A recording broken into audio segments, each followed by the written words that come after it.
Hello, and welcome to Mountain Standard Time. I'm your host, Nathan Gita, and today I'm joined by Sheldon Clare, President of the National Firearms Association. Later, we'll be speaking to Stuart Parker, who, of course, is the president of the Los Altos Institute. Be sure to like the Western Standards page on Facebook to be notified when we go live, and subscribe to our website to support our content. Just before we get into all the rest of this, though, just want to be clear that as we enter the second year of the pandemic with rolling lockdowns, totally different rules across the country depending on where you live, you'd think we'd have seen it all. People are wearing visors as if they're about to start grinding metal. Returning travelers to Canada have been forced to quarantine in pricey hotels at their own expense without food, and even our lawmakers are meeting via Zoom. But the latest news out of Alberta is that Grace Life Church, whose pastor James Coates was held in jail almost all of last month for refusing to suspend services, has been raided by the Mounties, and a barricade is being erected to keep people away from the building. I've seen a lot of things, and I had a lot of things on my COVID-19 bingo card, but cops closed church with razor wire was not one of them. We've been living in this theater of the absurd since the entire pandemic began. Here in BC, somehow only churches or houses of worship can spread the virus, while Costco and Walmart, where thousands more people attend in a day than do churches in a week, are allowed to remain open. It just doesn't make any sense. And the masks are required everywhere, except when you sit down to eat in a, well, not, I guess, as crowded restaurant anymore. Certainly our restaurants are closed, but the point being that as if walking into the restaurant with a mask on was effective, and then sitting down without it is just as effective. It doesn't make any sense. With this latest act of aggression by the provincial government of Alberta with regards to Grace Life Church, as well as the announcement of far more severe lockdown coming Friday at midnight, essentially the same lockdown protocol we're having here in British Columbia, I believe that a boiling point has been reached. Throngs of people are calling for universal non-compliance. There are no words appropriate for this show or for polite company to accurately describe how the lockdown has harmed people. And I assert without caveat that when the dust clears, we will find out that the lockdowns actually did far more damage and quite possibly killed more people than the virus ever did. The devastation and how widespread it is remains unprecedented, and it is only growing with each passing day. I stand in solidarity with any and all those who simply cannot take the lockdown measures anymore. I hear you. I empathize with you. We all recall that at one point somebody said that everybody should storm Area 51, and we all remember that, of course, that was nonsense because civilians storming that complex was not going to end well. But the problem is that when it goes the other way, when all of the enforcement officers try to tell us what to do, the fact is that it is compliance that makes the difference. Not calling for for any kind of revolution or violence, but the fact of the matter is that if people simply just follow their own precautions and just not listen to the nonsense coming out of the mouths of their provincial health officers and just live their lives, things will probably go pretty smoothly. People might accuse me of it being inflammatory. I was actually raised in a faith that claims pacifism as its fundamental ethic, but nonetheless, the point is that we can't suspend our liberties for any longer. So I say this to Grace Life Community Church, may God speed you on your victory, and may you find unlikely allies, and may the rest of us stand in solidarity with you and remember that most ancient part of the creed, be not afraid. Well, Sheldon, I mean, we've been through this for a little while, and it's not a new thing. The pandemic's been happening for quite some time. What do you think needs to change in order for things to move forward? In the pandemic? Wow, that's a big question right now. The pandemic is really something unprecedented in modern memory. I mean, as an historian, I've looked back at pandemics through history. I mean, the great one that is still in many people's minds is, of course, the World War I ending of 1918 to 1922, the Spanish influenza, which killed 50 million people worldwide. This particular pandemic doesn't appear to be in that kind of a ballpark. It's certainly something that is out there. It's spread, but I don't see that what we've been doing has been effective in actually changing or building a better way of life for most Canadians. I think what we're at risk of doing here is isolating old people who are at risk from this disease. But isolation is one of the biggest threats to older people. And when you leave them out, you can watch older people deteriorate quite quickly when they have no social contact, they don't interact with family members, and all of those things which are said to help prevent the disease also cause other problems. So I think that this is going to go on for a long time. I don't see the quick solutions or the ease of these various restrictions dropping off anytime soon. And I don't know. I don't have the answers for this one, Nathan. I think it's going to be a very long pull. And one thing is sure, that nothing will ever be the same.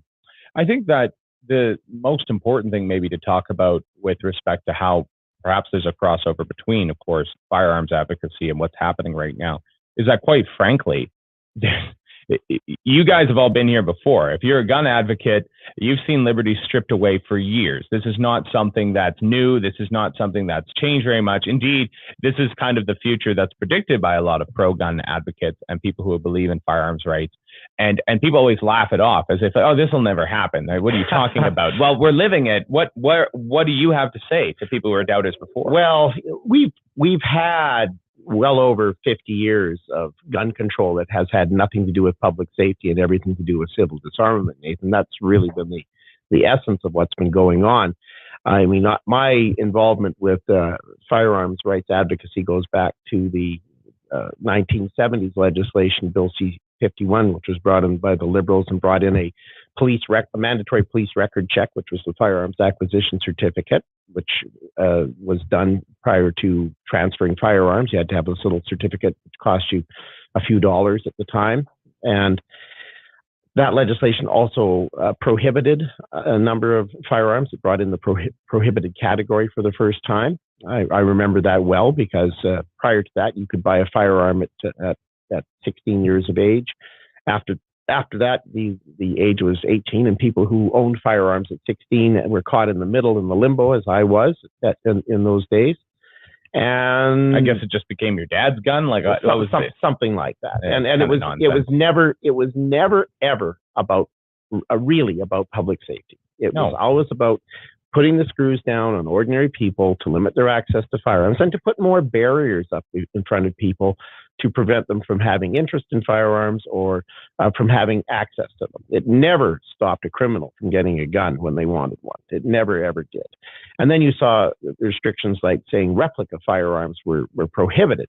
Well, you know, if someone was going to stick up a 7-Eleven, I'd rather that they were sticking it up with a gun that didn't work, that wasn't a real gun, than a real gun, because if you make them know it different, well, the criminal's going to go and try to get a real one over a fake one. And I think that makes it more dangerous. Well, there's that. And I think this is exactly where people, you know, it's funny because people always say the quiet part out loud. You know, the joke is that people are supposed to, you know, we're supposed to be in this position where, hey, like we understand that there's a difference between a BB gun and you know, even a 22, as unpowerful as that is, though quite lethal if well, but hang on a second. Not all 22s are unlethal. 22 is a perfectly efficient and can be a highly effective cartridge. And one of the common calibers for our so-called AR-15, the modern sporting rifle, which has been touted as a big target of the recent Order in Council bans of May 1st, 2020, of last year, 2020, was to target the AR-15, which is in 5.56 or 223 Remington, which is basically the same caliber as a 22 long rifle. It's a centerfire cartridge. It's a bit more powerful, but the caliber is the same. It's not a heavy, grand bullet capable of destroying buildings at vast distances or anything, as you would sometimes think when you listen to a lot of the left liberal speak on this. So it's something to be aware of. No, and that's fair enough. The point being, of course, that again, people said, well, they'll never ban non-lethal weapons. They'll never ban BB guns. They'll never ban the idea that like, oh, those are toys for kids. Nobody's ever going to touch those. And gun advocates have said for years, no, like they're going to come for these things and then they're going to come for everything. Well, if anyone thinks for a moment that they're not after your hunting rifle or shotgun, you just need to look closely at the list of the 1,500 types of firearms that are included on the ban list, as well as firearms capable of producing over 10,000 joules, or are of specific calibers that are been listed, because that list includes bolt action rifles. It includes some shotguns. It includes firearms that are extremely valuable, used for safaris, hunting, dangerous game, and so on. And the fact of the matter is that this is not about public safety, not in any stretch of the imagination. It's entirely about civil disarmament. That's what the bottom line of this is. And the NFA has taken a very strong role in fighting this. We have been working very diligently on our pre-writ election campaign advertising. We've been looking at very targeted ridings that we're going to be advertising in. We're going to be expending a significant amount of money on this particular project, a lot more than we spent even last election, which was more than any other organization out there in a pro-firearms capacity. So we're taking this very seriously. We're trying to focus our money on making sure that Liberals get defeated. Now it's going to be an uphill fight. I mean, there's an awful lot of things going out there in politics, as you're well aware, that are playing havoc with trying to get the changes that we need made. For example, we've got significant problems with the federal Liberals being popular in broad swaths of Ontario. Right. And I mean, our own analysts have been looking at this very carefully, and they're saying between, the Conservatives might take as few as 20 to 30 seats. But I mean, in all of Ontario. Yeah, and certainly in southern Ontario, and that's pretty serious. And I know that is pretty serious. And I know their strategists are going to be looking at this with a great deal of trepidation. But the fact of the matter is, these kinds of analyses and polls are highly, highly reliant upon the current time, and everybody knows that things change quickly in an election cycle. They really do. They really do. There can always be a dropped football. There can always be something that goes just slightly sideways, and you just don't know what's going to come next, right? So I think that's what's important there. What's important there is just that if we get to a point where we're into this election, yes, and it's clear that the Liberals are surging, what then is the strategy? How do people in Western Canada, how do people are pro-firearm, people are pro-freedom, especially with everything that's happened with the lockdowns, how do people move forward and feel that they are able to do the right thing? Well, I think that in order to defeat Liberals, focus is important. And if you don't focus the vote, then you're going to see another Liberal government, and you may even see a Liberal majority. And that's a very real possibility. And that's a possibility when we have division over outcomes. We have certainly some very strong and highly motivated people in Western Canada who are very angry at the lack of attention being paid to Western issues by the federal government of all stripes. And they've got some righteous indignation there that is perfectly legitimate. However, if you think it's important to look at the holistic approach and say this is a whole country and we want to be part of Canada, then you need to really look at what's important here. And what's important from our perspective is that the Liberals have to go. The Liberals absolutely have to go. And I think that the biggest problems that we're going to be seeing, and these have not really hit the radar in any big way yet, is what's going to happen to our economy when we're facing with a debt that's over $1 trillion, the highest debt Canadians have ever seen. And we cannot pay for that. I mean, we're hearing calls for things like a universal basic income.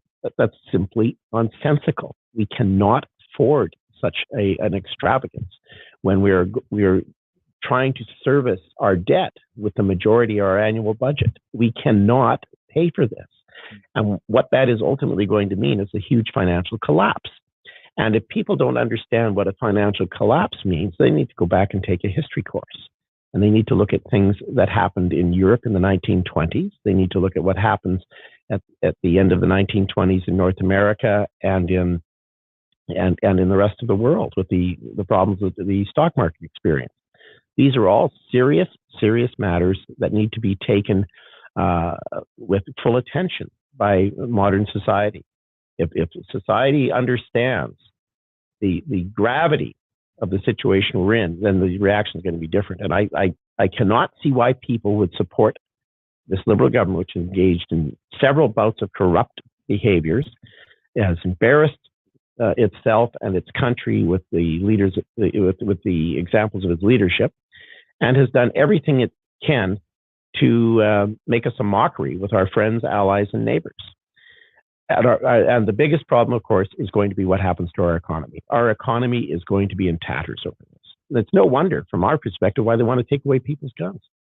I think that it doesn't just occur to me that possibly, there's no small amount of trepidation, at least on my end, for what could possibly happen if we fail to get things sorted out with when it comes to civil disarmament and the rest of it. But a lot of Canadians, I'm not saying that Canadians don't have a right to firearms at all. I do believe they have a right to firearms. So a lot of Canadians feel like they just don't have the same sort of rights as Americans on this question, or that it's just not articulated the same way. So what happened when it came to our constitutional formation, or even as precedent was set down by the Supreme Court and others? Why is that still confusing? Why don't Canadians think that they have the same kind of rights that their American cousins do when it comes to arms? Well, our tradition is a bit different. We're children of the same parent, the Americans and us. We evolved our constitutional monarchy with a parliamentary system, and the Americans became a republic. And they had a revolution over that. We've had a couple of failed attempts at little wobbles. They've always been a situation where the monarchy has won. The crown always wins, in the Canadian example. Mm-hmm. And that has been the popular outcome ever since. But in terms of rights, well, despite what our Supreme Court of Canada has said, the right to bear arms predate the American Constitution and are a product of the British Bill of Rights. They're a product of a lot of common law precedent. So we have those rights, but we haven't asserted them. And what we have been seeing has those rights have been eroding through successive government and activist legislators. What we have been seeing is a bit of a backlash. And I'm optimistic that this backlash is going to be something that is going to help us push back against this, because none of what has been going on has been acceptable. And for our perspective, the big objective of this next election must be to defeat the Liberals. We must defeat the Liberals. If we do anything that does not serve defeating the Liberals, then we are losing. And if you think that voting for anything else besides conservative candidates to defeat the Liberals is going to somehow help serve that goal, then you might as well pack up your guns, take them down to the police station and hand them in right now. Because I can tell you that what's coming down the pipe, if the Liberals win a majority government, is not going to be good.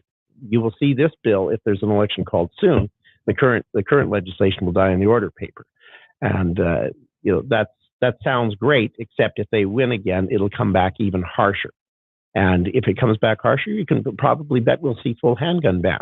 It won't be just a partial ban and cities will do this, but that's nonsensical and it's not going to fly with our Constitution. The division of powers clearly says municipalities are creatures of the province. And I've got to hand it to Premier Kenney in Alberta for taking a strong stand in making it clear to municipalities that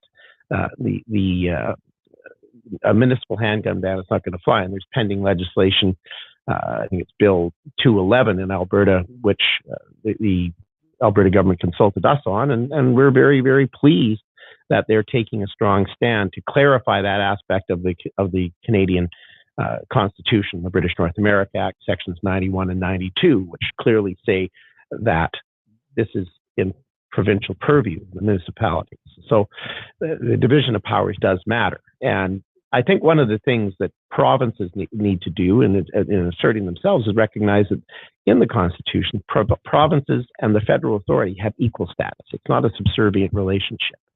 And I think the fact that there's equal status should serve the firearms community, and it should serve all Canadians well.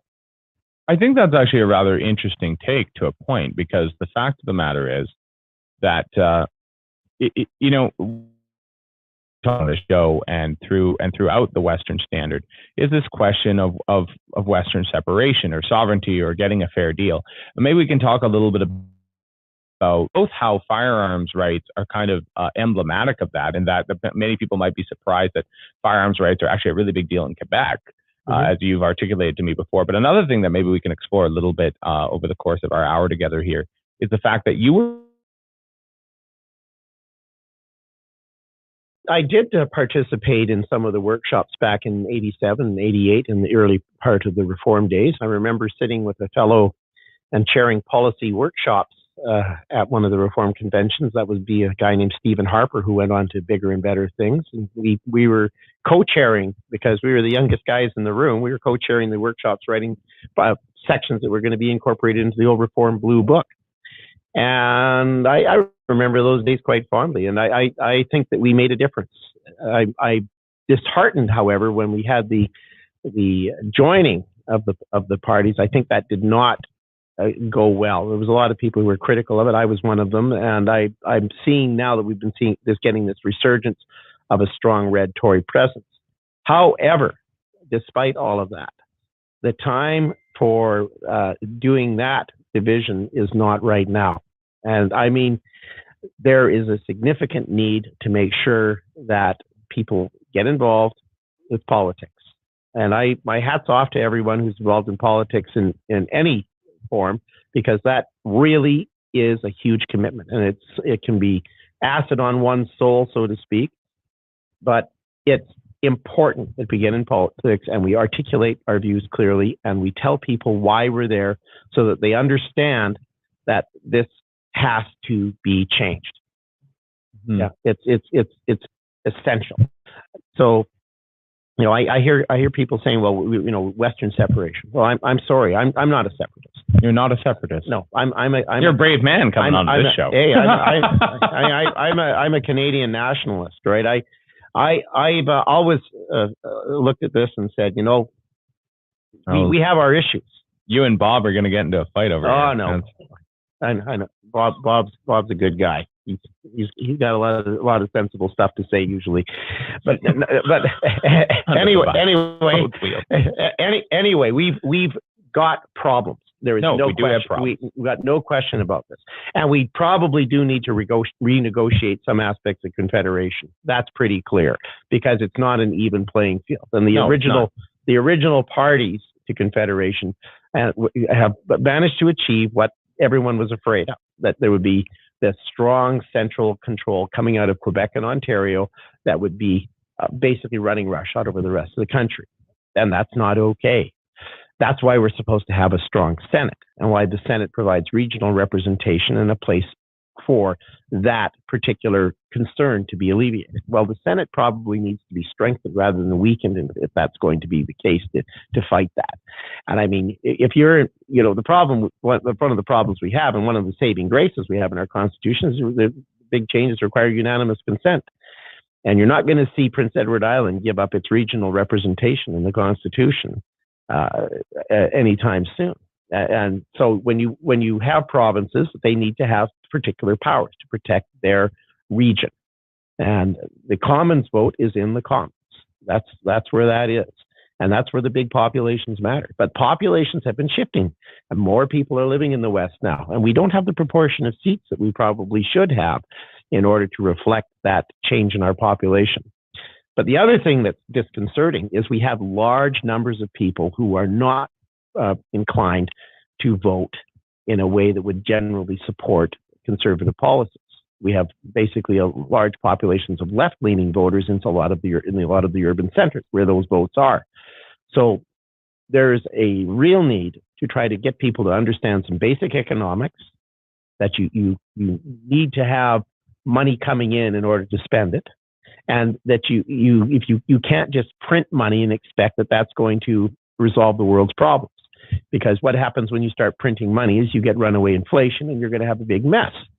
And when we have that runaway inflation, you're going to see changes in bank rates. You're going to see problems with mortgages. You're going to see problems with people not being able to afford their homes anymore. We saw something like this happen in the United States recently with their banking crisis. In 2008. Exactly. And we could be facing something much more severe than that. We went through stagflation through the late 70s and into the 80s. Yes. And there was some very serious corrective measures that had to be made to the range of, there's like 18% interest at one point on something. I well remember one of my friend's fathers going down and buying as many Canada Savings bonds as he could carry. And he was laughing and saying the government has made a terrible mistake. Well, the government continues to make terrible mistakes, often even with purpose behind them. And we've got to stand up and fight that. And I say, people have got to stand up and they've got to speak up, and they have got to make sure that whatever they're doing leading up to the next federal election is going to see the defeat of Liberal candidates. That's what we have to do. So I think that something else that needs to be noted here is, again, the idea that there is a unique reality to firearms rights in Canada, in that there is a huge base for it in places that maybe, again, people in the West here wouldn't understand it to be. So something you've talked about with me before is that in Quebec, there's actually a great deal of firearms owners. Oh, absolutely. Quebec has one of the largest populations of hunters in North America. Chasse Pêche magazine is one of the biggest hunting magazines in North America because it has such an avid readership in French Canada, not just Quebec. Of course, there's also New Brunswick and parts of Manitoba and other places in Canada as well. But there are huge numbers of Quebecers who are very, very pro-gun. The problem that you have is the divided nature of the firearms vote. And the firearms vote is not a unanimous vote in any stretch of the imagination. There are people who own firearms and hunt and engage in all those activities who vote for NDP candidates or vote for Liberals, as well as voting for Conservatives or other parties. And it's a divided vote. And our job is to try to make that vote a bit more focused and cohesive, because if it isn't, you're going to see those particular people losing their rights as well. And when they understand the nature of the changes that are being proposed by their current Liberal regime, then they tend to get a little bit concerned about it. And I think we're going to have a very, very interesting federal election, whether it be one in late spring, or early summer, or more likely, I think, in the fall. How do we bridge that gap then? There in the West, again, there's a lot of times where non-Westerners are treated with a lot of suspicion, and there's this fundamental idea that like only the Western Canadians are the ones who feel aggrieved, and nobody else is kind of taking up their grievances with us, and therefore we can all tell Ottawa what to do. Well, I think that there's this myth in some parts of the West that everybody in Ontario is a lefty, and I got to tell you that's simply not true. And when you look at the voting, what you see is a divided country. And it's divided on ideological lines. It just happens that in parts of the West, the shift is slightly more to the right than it is to the left. In places like Ontario or Quebec, you're seeing a considerably different political situation. And you see large numbers of voters in the big centers who are voting in left and thus winning seats. But it's certainly not the case that this is a unanimous block of people who are all voting left. And I've heard this over and over again from some folks who think that, well, they're all a bunch of lefties over there, and that's simply not the case. It's certainly simply not the case that everybody in British Columbia is a granola cruncher lefty either. I mean, I've been called many things in my life, but being a lefty isn't one of them. I mean, I think that the other side of what happens with kind of this miscommunication happens within Canada is that honestly we are stronger together than we are divided. There's plenty of seats and ridings throughout the Maritimes and through Western Canada, a party commanding these heights, and even if it was two separate parties commanding those heights and working together, they could defeat Central Canada's Laurentian consensus. Well, that's difficult because of the numbers. I mean, when you start talking about things like vote splitting on the left works very well for the right. Like if the NDP surges in Quebec, then you're going to see a conservative victory because they take away or tend to take away votes from the Liberal left, as I call it. And the Liberals have very much claimed the ground on the left. The NDP has claimed the insanity ground, as far as I can tell lately. Some of the proposals for their upcoming convention, or maybe even going on now, is they're just completely crazy. And that's great that they're talking about such things. But if any of the motions that I've seen proposed for the NDP convention actually pass, well, they're done as a political party in Canada, as far as I can tell. And the Liberals will have occupied that ground. And they basically would be the Social Democratic Party in Canada, whereas the Conservatives have been pushing further and further to the left, which is a problem for a lot of us. That means that there is a big open space on the right. I mean, we've got to make sure that people look at this and do what they can to defeat that left, despite how uncomfortable it may make one feel.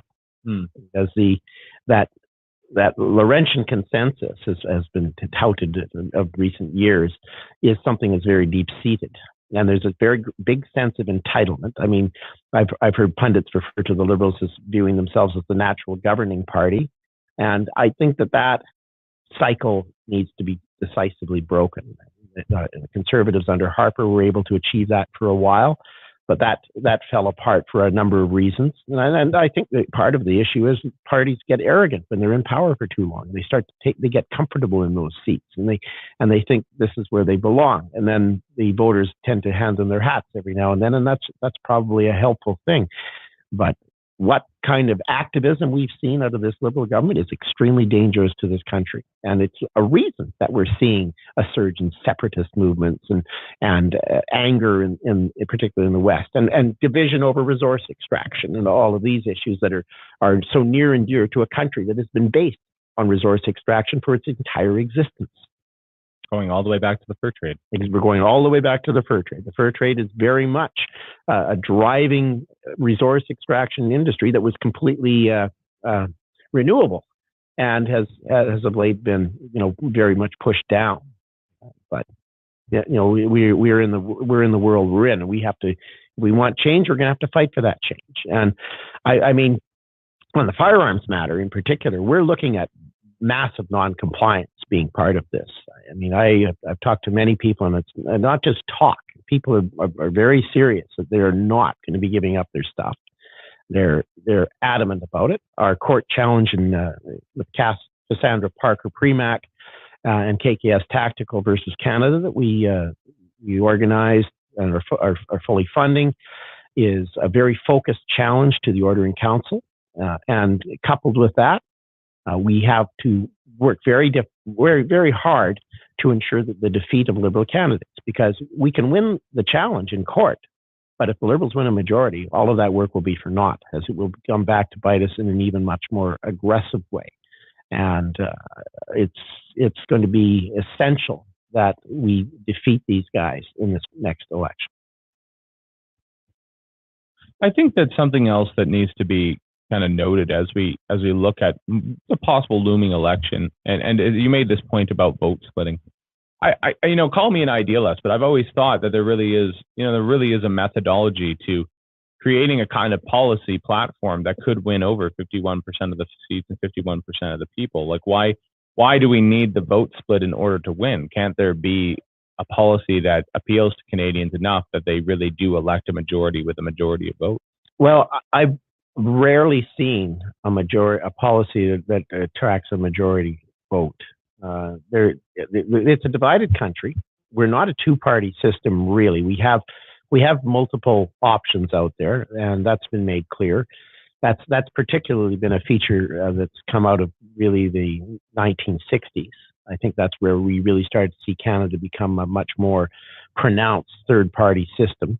It was before that, but it became very pronounced, particularly when the CCF became the NDP and they made the covenant with Labour that they had, which I think was broken in the 80s and it's become confused as to what the NDP stands for. I don't think the NDP's been very clear with it itself since the 1980s, when it became confused over the environment and Labour. And you saw such scenes as Mo Sahota, for example, standing at Clayoquot Sound, trying to decide if he should have his picture taken with the Labour loggers or the environmentalist protesters who were protesting the logging. He couldn't decide where he was supposed to stand. Mm-hmm. And it was clear on his face that he didn't understand that. And I think that's where the NDP's been for the last 40 years.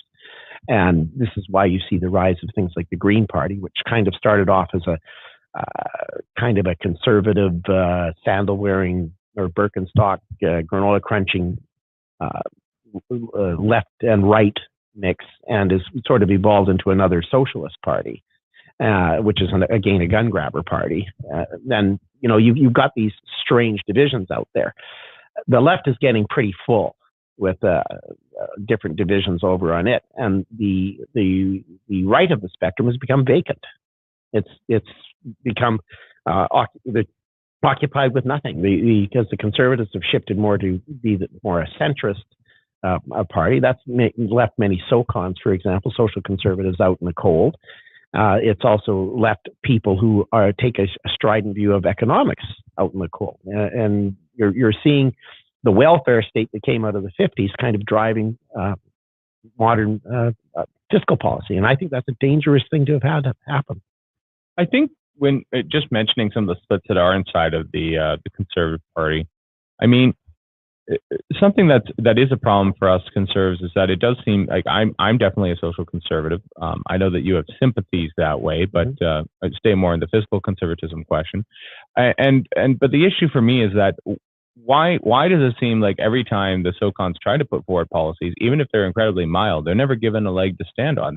I think if there's going to be any question of what's going to happen into this next election, it is the social conservatives within the Conservative Party deciding whether or not they're going to go out and vote or support their candidates because they feel left behind. Oh, I agree. I think the biggest danger in this coming up election, and there will be an election at some point. The next election the biggest danger there is going to be who's going to stay at home. Mm-hmm. And how do you get those people to understand that staying at home is the worst thing they could do? And I mean, if you stay at home and you don't vote, what you're doing is you're abdicating your franchise to those who show up.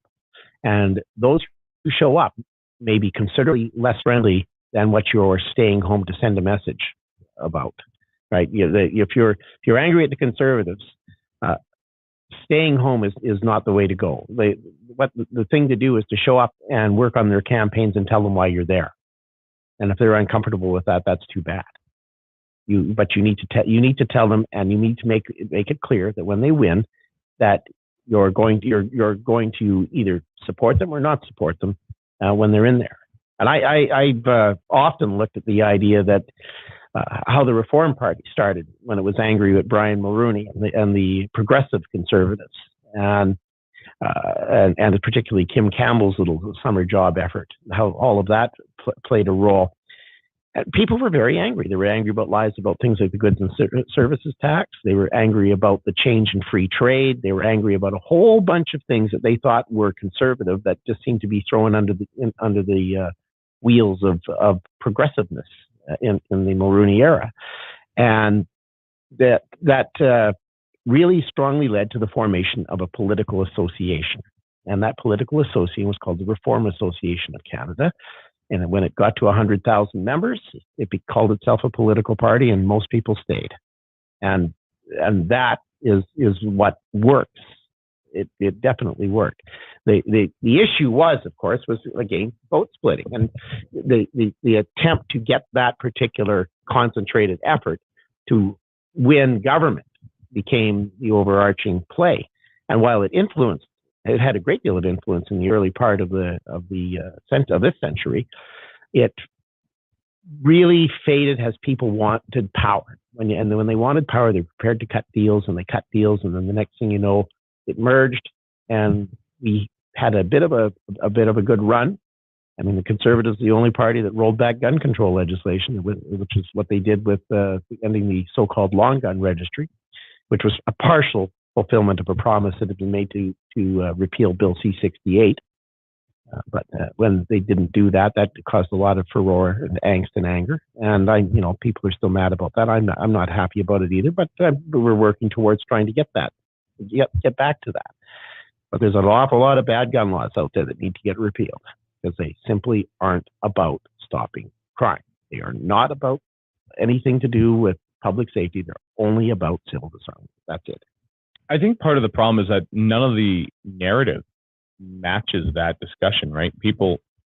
That's the reality on the ground. We have plenty of gun control legislation. We have confiscation legislation. Far more than we need. Far more. And simultaneously, but people are still told, like, oh, every time there's a shooting, every time something goes wrong, like, oh, more will help. Well, what's happening is that there's an American anti-gun narrative that's driving Canadian gun grabber groups and Canadian federal politics, because they keep trying to promote things that American gun grabbers are promoting in the United States that we already have as gun control. The so-called red flag laws and stuff. We've had that for decades, and they're still pushing this stuff because their American lefty friends down there are telling them that this is what they want in the United States. And what they don't get is that there are substantial differences between the legal structures of our countries, right? It's quite a big difference. And it's not something that one can just, I've heard people say, we need a constitution like the Americans. Well, really? Why would you want all your rules limited by a constitution? That's what my response to that is. And when you have it in the common law, you're not supposed to have those limited.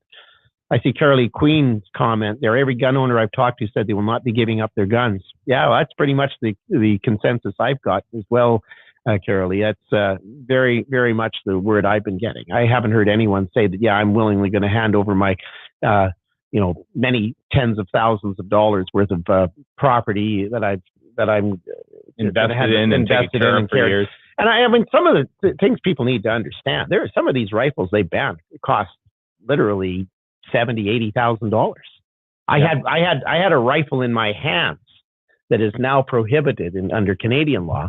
That the purchase price of it was $75,000. Handmade by Peter Hofer in Austria. It's inlaid with platinum and gold filigree and engravings and handmade, tailored to that particular firearms owner.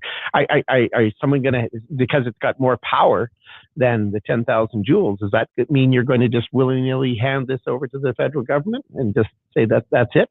And not to mention the ammunition you purchased, the sight systems you purchased for us, scopes, infrastructure cases, all of that infrastructure. Even an AR-15, the modern sporting rifle, the single most popular firearms platform in North America right now, which they have claimed they want to ban, and they've asserted that.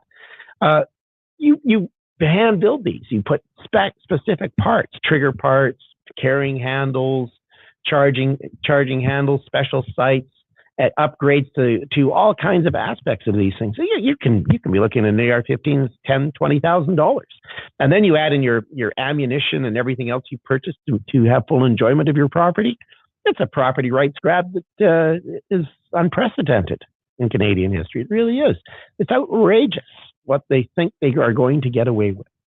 Something that's actually been something I want to visit in this show a couple of times through the theme is that, quite frankly, there's, quite frankly, we, I know that Canadians are actually, they must be arming themselves, because when I look for certain rifles that I want to find or certain ammunition I want to find, there's a bit of a shortage. And so there's this funny, weird kind of not duplicity, but it's completely bifurcated. It's like, oh, Canadians, they're nice, unarmed people or whatever, this weird projection that comes out of, the liberal narrative of Canada. And then you go online and try and purchase a weapon totally legally. You have everything you need to do. You try to purchase a weapon and they're out. And they're sold out everywhere. Well, as you well know, when you took your CERB money and bought yourself a nice fine rifle to go do your job up in the north where you were protecting people from bear attacks, that a lot of Canadians have gone and bought firearms and ammunition in this last year. And I saw the shelves in the gun store. I went in there and I talked to the people. One gun shop employee said to me, he said, "Sheldon, you wouldn't believe this. Some guy came in here and bought $4,000 worth of ammunition." I said, "What caliber did he buy?" And he said he bought every caliber that he said he needed. But he laid down $4,000. He took all his ammo. And I said, "Really?" And I said, "Well, fill her up." Exactly. Be ready. I think that's not an extravagant amount of ammunition to have bought in a year for a lot of us.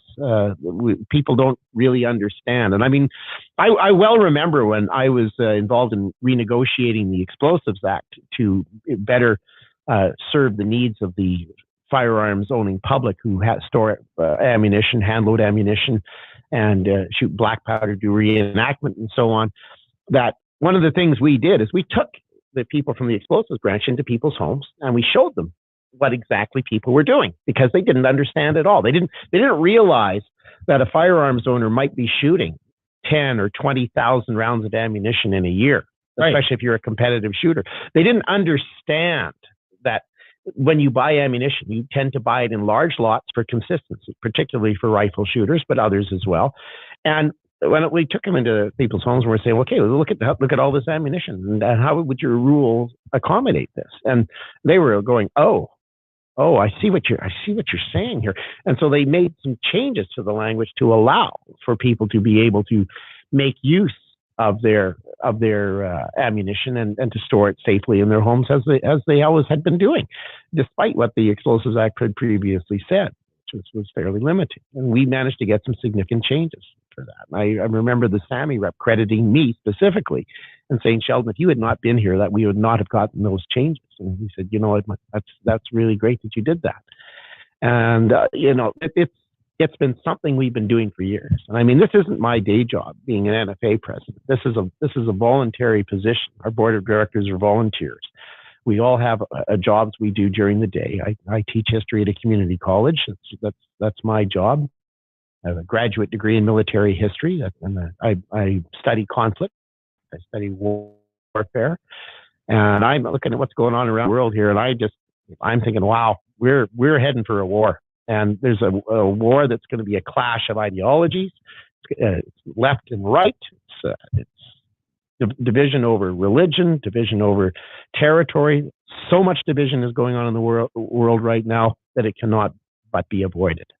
And I look at these civil disarmament programs we see in so many countries, and they're very clearly part of that ideological divide. Mm-hmm.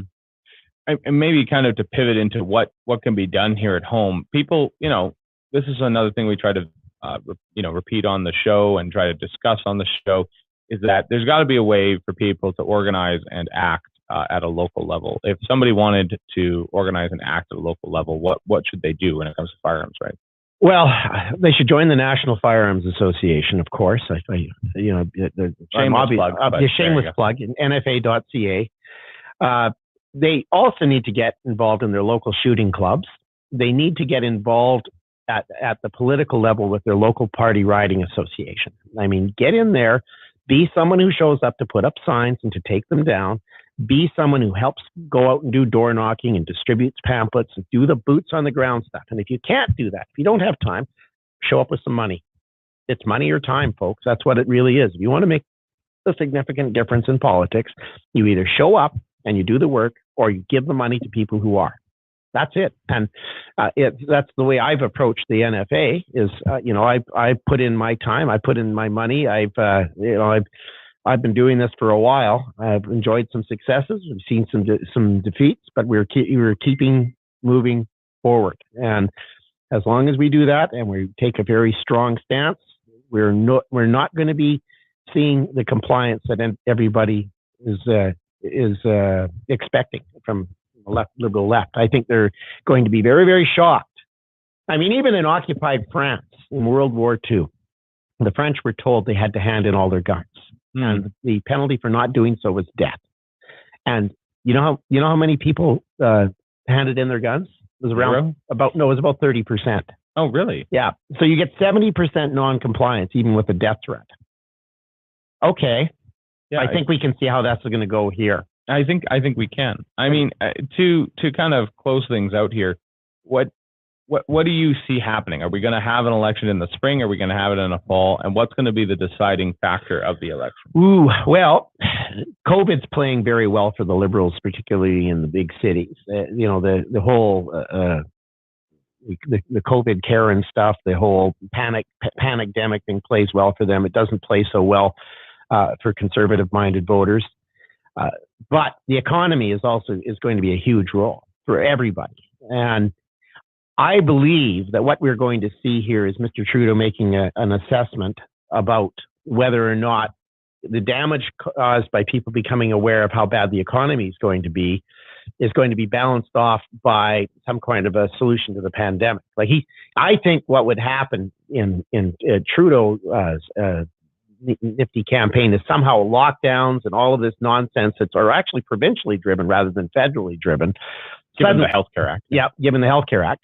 If all of that stuff sort of goes away, people are going to say, well, look at that. The Liberal government will get credit for that, even if it's undeserved. And then that would be the time for him to say, okay, I'm going to call an election. See, we solved the pandemic. It's the only crisis of our time. And if they wait until that works for them. However, the problem is the longer they wait, the worse the economy gets. So you've got this problem with the pandemic juxtaposed against an economy which is getting worse, partially because of a great deal because of what's happening with the pandemic. So it's going to come down to about those two major issues, I think. And everything else is really a supplemental issue to one part of that or the other. Mm-hmm. So it depends where you see that sitting. So that's what I think is going to happen. So, if, as Charlene says, it's time for Trudeau to go, well, okay, then you need to do what everybody out there needs to do exactly what will make Trudeau go. And that is not to split up any vote on the right that is going to allow Liberals to come up. I mean, they still elect Liberals in Edmonton. So, it's and I heard a rumor that there was an NDP government in Alberta once upon a time. So, brutal. So it's true that can happen. And if the vote isn't focused, the lessons of history are very, very clear. You end up with something that you don't want. Yeah, at least under our current system of first past the post. But we won't get into electoral reform here. We're still waiting for our next guest to come along here. We're going to check in with him. That's what I've been checking my phone about in case anybody wonders. I'm not trying to be a rude host. It's we produce things pretty organically here. This is not the CBC. We don't have tens of millions of dollars to pay interns to work like slaves. We don't have that. So we have to, we have to kind of run things on our own. But if you'd like to stay, and you did warn me that you would have to check on that, so I wasn't feeling exactly. No, I'm just looking at dank memes. I'm liking all the of course you are. Of course you are. I think that if there is kind of a way to meander back to reality here, it's the problem I think still is that for a lot of people, they feel like the Conservatives aren't going to campaign as Conservatives. How do we push our party to campaign as Conservatives? You show up. The world, as this old saying goes, the world is run by those who show up. If you show up, you drive what happens. If you don't show up and you sit and you complain on Facebook, well, then you basically complain on Facebook it's like yelling at clouds. We'll go outside and yell at the clouds and see if anything changes. And the clouds aren't going to pay attention, and they're not going away, and they're not going to change. So you need to show up. You need to get involved with the local politics. You need to get involved with your local associations and show up. Like I said, it's boots on the ground that make the difference. And if you don't have boots on the ground, get some money to the people who have their boots on the ground so you can make sure that they keep in good shoe leather and they can keep up the fight. Put ammo in the hopper. Ammo in the hopper. Yep, absolutely. That simple. We do have our next guest giving it a click now. We'll see when he navigates his way inside, and then we can do a quick switcheroo here. I'll at least give him an introduction, and then, again, we're doing this live, and this isn't Tucker Carlson. We don't have that money either. So there's not going to be a lot of scene changes or a commercial or something. I could do the whole Mike Lindell thing if you want, but I don't know. Is that trademark? Can I say that? I don't know. Probably somebody will come after you on trademark. I'm big on that myself. No, you've been quite brand protection's a thing. Well, it's the fundamental thing is that I'm just appreciative that we had this conversation, right? Because the thing is that what this platform is for, if I can be so bold, obviously I'm not in charge around here. I'm just a host. But I think that if I can be so bold, it's to facilitate these conversations, because there are these divisions within the right that need to be discussed. They need to be discussed frankly. There are these divisions even in the left about the questions around sovereignty as well. That's another thing we're going to be talking about a little bit with Stuart, is what are some of those, again, just like yesterday talking with Aaron Ekman, about what are some of those reasons to be a sovereigntist or separatist, or at least want a fair deal for the West and not think that the federal government is your friend just because you happen to be on the left. Yep. And finally, kind of just as we do look at sort of the situation we're in right now, how do we do this best? How do we make sure that people have the access to their own liberties? And I think that's been the biggest thing with COVID, is that our liberties are being curtailed in no small amount. So we have Stuart Parker on with us. We're going to segue here as quickly as we can. Stuart, Sheldon, Stuart, but thank you for your time, Sheldon. Thank you, Nathan. It's always a pleasure. Have a good day, Stuart. All right. Good to meet you. Good to meet you too. Take care. Absolutely. Well, Stuart, I'm just going to introduce you here, and we're going to let us do some shuffling around here, and maybe you can tell us a little bit more about yourself. Stuart Parker is, of course, the president of the Los Altos Institute. He is a former president or leader of the Green Party. a leader of the Green Party in British Columbia. And of course, he is an agitator for all things justice-based in his particular milieu. And he likes to get into scraps over very important topics. He fights the good fight. Stuart, welcome to the program. Oh, it's great to be here. And congratulations on the program. I'm still blown away that they're letting me do this, but we're doing our best to put it all together. We're very thankful. Again, thank you, Sheldon. Yeah, he's just waving goodbye there. And but we're thankful to have you here, Stuart. So let's just start from the top.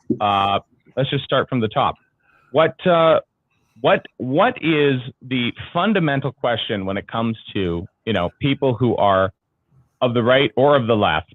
What is the fundamental question for them to think about when it comes to sovereignty, particularly for you on the left? If people are talking about sovereignty, or they're talking about getting more independence from Ottawa, what should that look like? Well, I think there are two pretty distinctive paths, and we, in many ways, British Columbia and Western Canada generally, have functioned as colonized colonial regions for a succession of empires. First the British Empire, then the American Empire. And what's interesting in British Columbia is we exist on this kind of fault line that's developing between the Chinese and the contemporary American Empire. So one of the things we have to recognize is that we have never fully been independent. We've never fully had self-determination, and local democracy here is largely, used to be anyway, about two different groups playing off against each other. A rentier elite whose job it was to extract the natural resources to send to the center of the empire that we were serving. And then various groups have cropped up from time to time that have a different agenda. And I think it's really important to recognize that if your agenda is simply to keep exporting natural resources, it doesn't really matter what our formal political identity is. We are going to function as the periphery of an empire.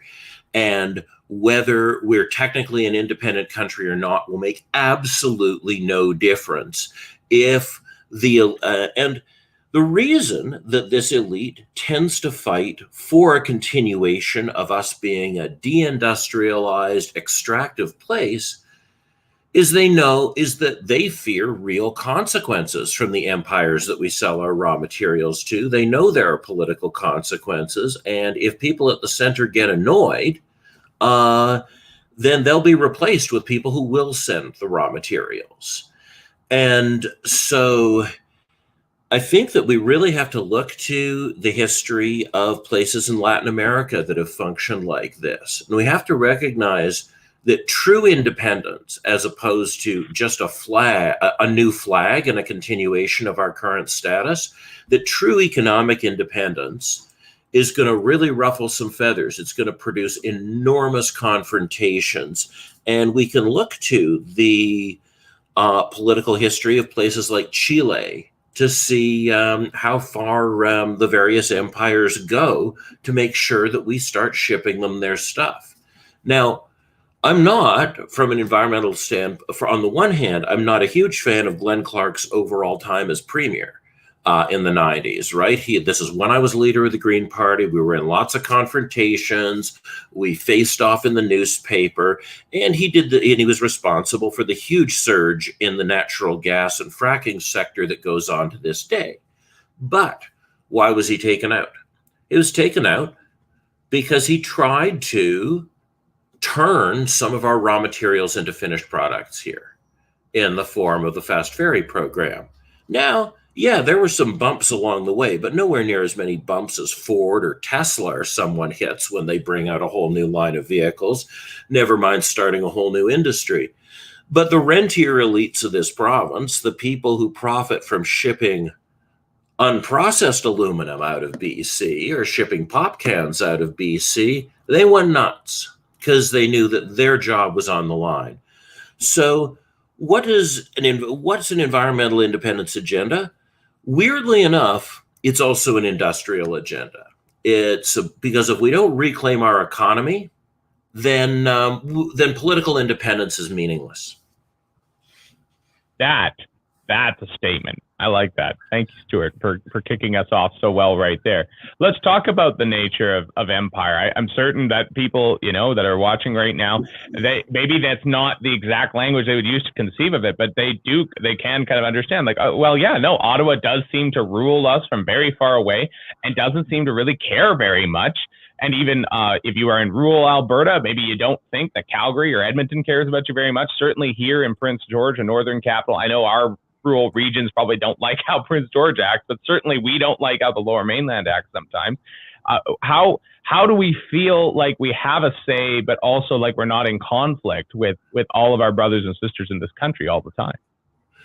Well, I think that fundamentally, if you want to make a social change or an economic change or a political change, you need a large consensus of people. And if there was one thing that British Columbia used to be good at that we are terrible at today, is that people in British Columbia used to be able to see an elite consensus coming a mile away, right? Moments like the Charlottetown Accord, where 70% of us voted on the no side, even though we were outspent 80-1 by the yes side. That's a striking moment. And there's a guy who phoned into Rafe Mair's show in the middle of all this, the late, great Rafe Mair, in whose shadow shows like this are taking place. And he said, what's great about this referendum is I get to vote against the politicians, the unions, and the corporations, and the media, the whole damn lot of you. And so in the past, what we've been able to do here on certain occasions is we've been able to create an anti-elite consensus, a consensus of the majority in which people we might call, rural conservatives and people we might think of as urban lefties come together as part of a larger process of pushing back against the authority that is coming from, Vancouver, Ottawa, DC, Beijing, wherever, to say that.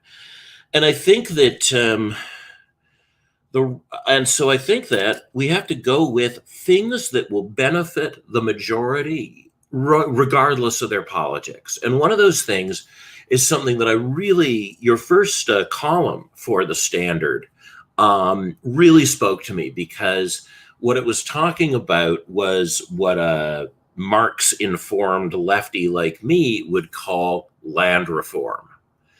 In Latin America, one of the reasons they've been able to build coalitions to retake their economies is because they don't grant rural land to individuals based on either the fact that they're, the son of the Bloedel family or part of the Weyerhaeuser lineage or one of those big forestry companies, or because they're descended from indigenous aristocrats, right? We understand all title to rural land in totally, aristocratic feudal terms. It's just that we weren't as good as the Kingdom of Hawaii. We didn't get the deal, indigenous aristocrats didn't get the deal they got in Hawaii to be part of that elite. And so we have that problem. But the reality is that if you go to a place like Bolivia or Mexico, where they've actually reformed land tenure, the basis of the claim for land is that you need the land and can use it to support yourselves and that you can make something of it. And while a disproportionate number of the people who make those claims and get that land are indigenous, their neighbors of all extractions have the same rights if they're living the same way. One of the hypotheticals that I put in front of people is I said, what if BC had quilombos? Quilombos were communities of escaped African slaves in the Brazilian Sertão, their jungle, and also all through the tropics in Latin America. And these escaped slaves formed communities often in like the first generation after slavery began. So these communities would have been rural, racialized communities since 1550. And the idea that the poor indigenous people should get the land around them, but the poor African people shouldn't, is the way British Columbians would think, because none of the aristocrats of the African people came over as slaves. They have no aristocratic title to the land, therefore they don't deserve it.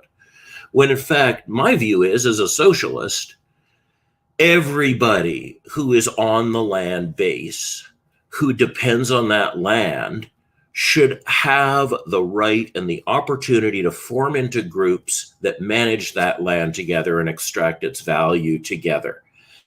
And sure, they should be within rigorous environmental standards. But one of the problems with environmentalism, going back to the very foundation of the Sierra Club, is that environmentalists allied themselves with the railway companies in creating those great big parks. That's seen as an environmental victory: Yellowstone, Banff, Jasper. But what those projects were was a way of paying for the rail line through that area, because there were no minerals under the soil, there were no trees to log, it's alpine, so this is worthless, and this mountain pass costs a fortune to build the railway through. So you know what we're going to do? We're going to put a fence around it, we're going to call it a park, we're going to advertise it as a tourist attraction, the railway company is going to bring this big hotel, and we will march every indigenous person out at gunpoint or shoot them on sight. That's how America made Yellowstone Park. That's how it made Yosemite Park. And so environmentalists from the beginning have been associated with what I call the disinhabitation of rural land.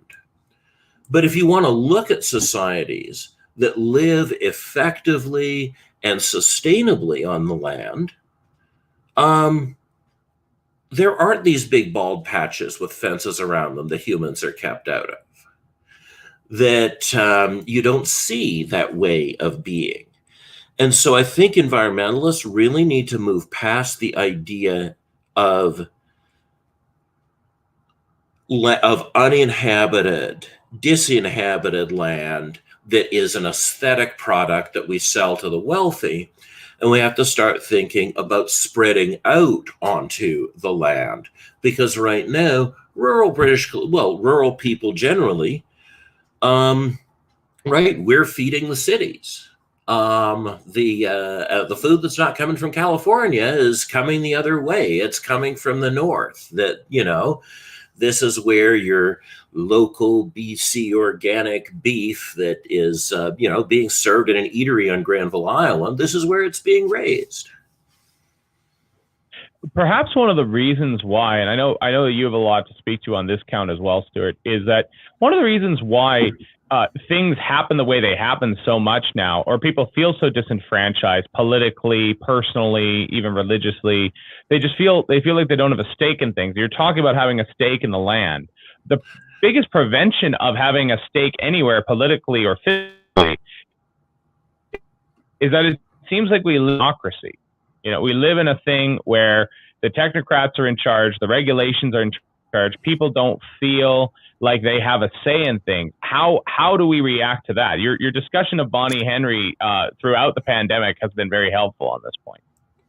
Yeah, I think that one of the tragedies that has happened in BC in my lifetime was that both the NDP and Social Credit understood, this is the old NDP, not the current zombie, but the NDP and Social Credit both understood that the bureaucracy had a class consciousness and an agenda, and that in a democratic system, you have to constantly cut the bureaucracy back in order to prevent it from seizing the democratic power of elected officials. And this was a really, when BC was at its most politically volatile and interesting, both the right-wing populists and the left-wing populists knew this, right? There was no party for progressives. Over in Ontario, all the parties were progressive. They were all already totally enmeshed with the bureaucrats. Bill Davis's Tories, were indistinguishable from Stephen Lewis's NDP and, the Liberals in Ontario. But here, often, whenever the government changed hands, and often just after an election, there would be a mass purge and reorganization of the bureaucracy that would often seem quite inefficient. That was one of the things Glenn Clark tried to bring back, was recognizing that there's a way in which legislators and bureaucrats are cooperating to run the state, but inside that cooperation is a war over who controls the state. And both things are going on. It's like the Cold War. People always underemphasize how much the US and USSR cooperated in order to have stuff to fight over. And we see that's really how government worked in BC, and everybody understood that. And then there's this dramatic shift with the arrival of Mike Harcourt, mayor of Vancouver. And of course, he comes out of something called commission government, where city councillors are literally the servants of the bureaucrats. I interviewed a city councillor here in Prince George for my show, and that was their thing. It was like, well, I'm gonna listen to what they tell me, and I'm gonna do what they say, and that's my job. So in BC, we hated that kind of politics until Mike Harcourt came along. And Mike Harcourt really didn't seek to purge the bureaucracy. He sought to build it as being like Ontario's bureaucracy. And that's where we've been heading ever since, to the point where the current government essentially sees itself as an extension of the civil servants, right? And they believe that we will achieve a perfect government when there are no democratic nomination meetings and parties, where every member of the legislature is picked by an HR committee. It's that blatant, right? That's the position of Premier Horgan's press secretary. This is just a job interview. And like the fact that this part of the government is elected is sort of an inconvenience. So I think we have to get back to that spirit of W.A.C. Bennett, Dave Barrett, Bill Bennett, Glenn Clark, who saw the bureaucracy as an incipient threat to our democratic institutions, a necessary evil, in other words, rather than a trusted partner. And this is precisely it, because it's funny, it networks all the way back into the land reform question that you put forward there, but by referencing what I had written about, because I mean, my parents have a farm, and dealing with the ALR and dealing with the regional district, and like, there's like 9 levels of government between Joe Blow just trying to scratch out a living, or just plant something, or just raise some cows or pigs, and like the people he elected to try and help him in this question. It is entirely rentierism, and there's no way of navigating the regulations. It's insane. Well, that's because the goal is not to navigate the regulations. What a bureaucratic system wants is universal non-compliance, because that means that you can punish people with impunity. If nobody can actually, this is how welfare works, right? People used to complain about welfare fraud, but if you weren't committing welfare fraud on welfare, you'd die. So 100% of people were committing welfare fraud, because welfare fraud included things like begging for change and not giving 80% of it to your social worker at the end of the day. That was welfare fraud. So, and if you counted your pennies wrong, right? Like this, and that might allow, the state to do any number of things to you. Now, what's interesting, though, in BC is, your parents are people who are used to playing by the rules, and are used to having rules that can be played by. The corollary of all this is these are systems with no enforcement. So they disproportionately impact people who see themselves as law-abiding. So for instance, there are things the provincial government really should be doing, like inspecting chickens going through the slaughterhouse and inspecting the chickens after they've been slaughtered. But, I remember it was like 30 years ago, Kim Campbell ran for prime minister, and she's like, isn't it disgraceful that we have a federal bureaucracy to inspect the chickens and a provincial bureaucracy to inspect the chickens? And my response was, but between the two of them, they only managed to inspect one in every 1.5 million chickens. So, but that's how things work in BC. And it's one of the curious changes in our culture. One of the reasons I left the southwest of BC in order to continue living in something that approximated BC. Because there isn't just a technocracy, there isn't just a grim law-abiding compliance that your parents have down south. There's a worship of these people, right? There's a worship of the technocrats.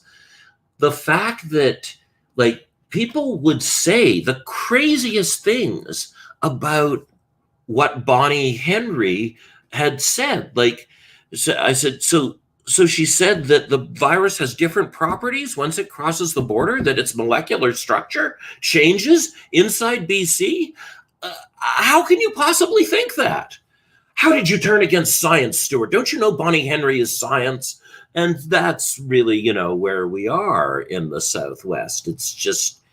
It's insane. And especially the iconography.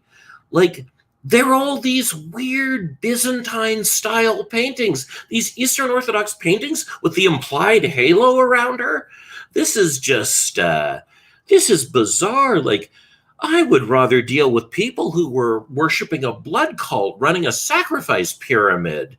That's more relatable than worshiping a technocrat who manages somehow to deliver the policies of Donald Trump with the voice of Elizabeth Warren. You've killed the producer. The producer can actually be heard from his end of the room. He is on the floor crying, and rightfully so. I think that made some of Stein's stuff look terrible. That was a good rant. That was beautiful. I'm so glad you're here.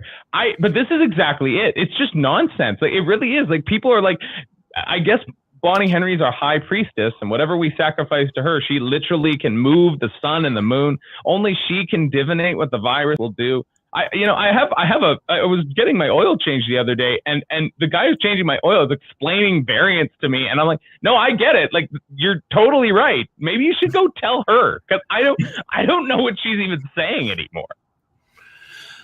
Well, and the provincial, this is the kind of smartest guys in the room move that the BC government has made. So they investigated Bonnie Henry.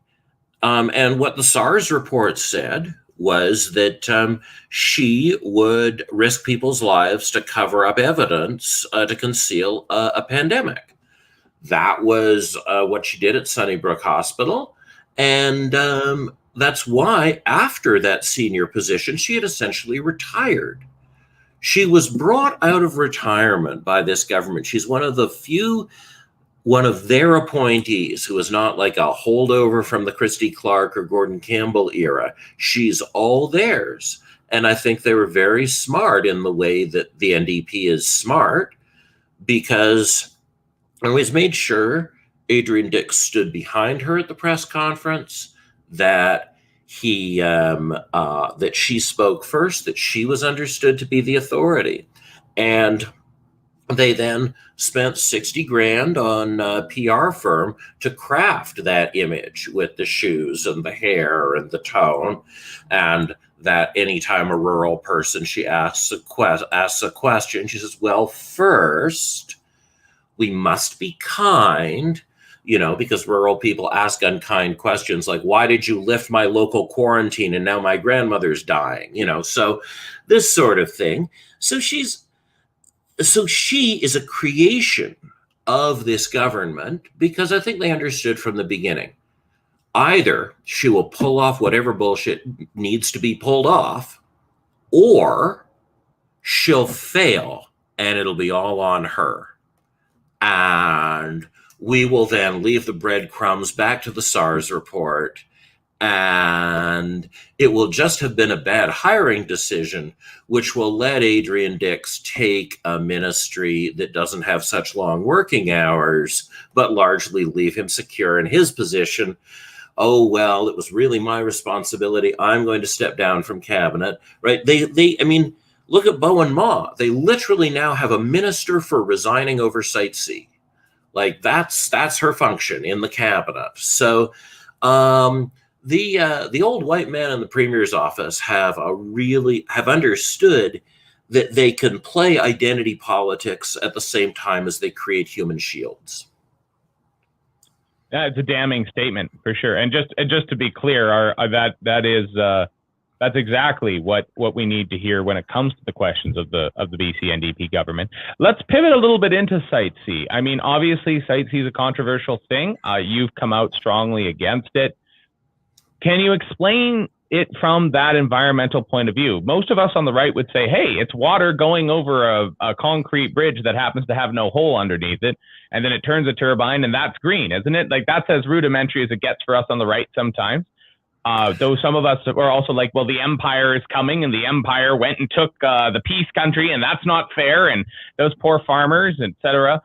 And so there's that populist right as well. But as a general concept, most of us on the right don't think of dams as being not green. Could you explain that? Well, there's a couple things, right? First of all, you've got to ask, what is the power for? And the energy market forecasts indicate that this power will be sold for 20% the cost of producing it. So we will take an 80% hit on every kilowatt we sell, and it's not rational. Now at this point, we're going to take a hit on anything because we've been screwing around in this valley and we've made a mess of it, and we've wasted a lot of money doing it. But I don't believe in economists know that the sunk cost fallacy is a real fallacy. It's not true. The issue is, what should we do with the Peace Valley if we woke up tomorrow morning and everything was as it is?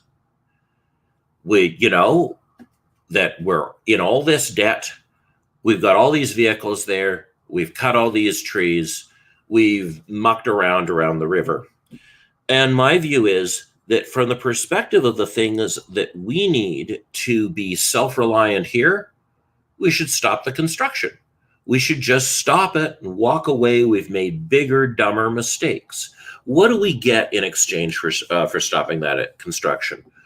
Well, we get the only place you can grow cantaloupes north of 54 on the entire continent, right? We have one of the most stunningly productive agricultural valleys.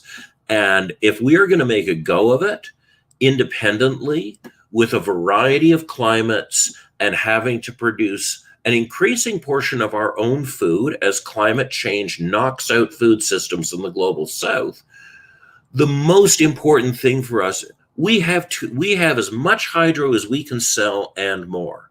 It's not the thing we're short of. Energy from dams is not a thing BC is short of. What BC is short of is warm, good growing season agricultural land in the north.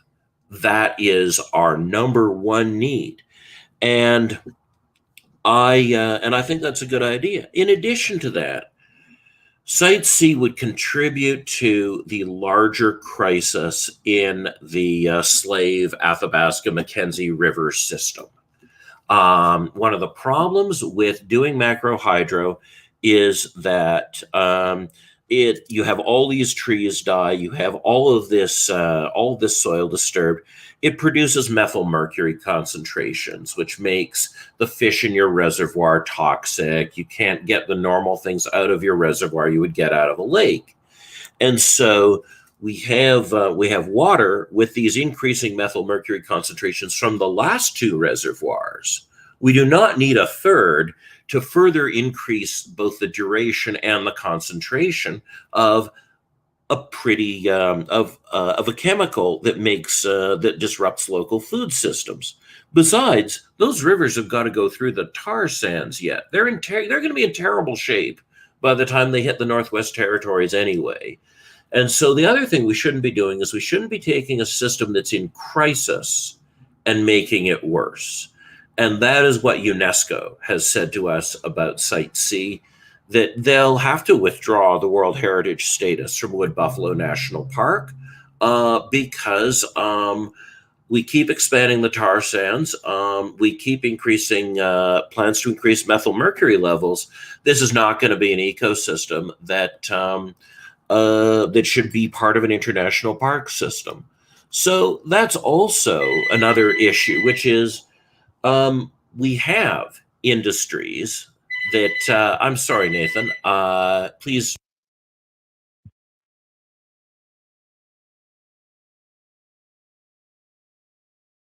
Yeah, it's not a problem, Stuart. Yeah, I think kind of reflecting a little bit on what Stuart's had to say, if I'm allowed to think out loud for a moment, is, and we'll bring him back as soon as we can.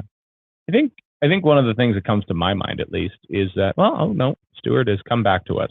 We are good to go. I'm sorry. Federal Express decided to descend on my home. I'll just be another 2 minutes. My sincere apologies.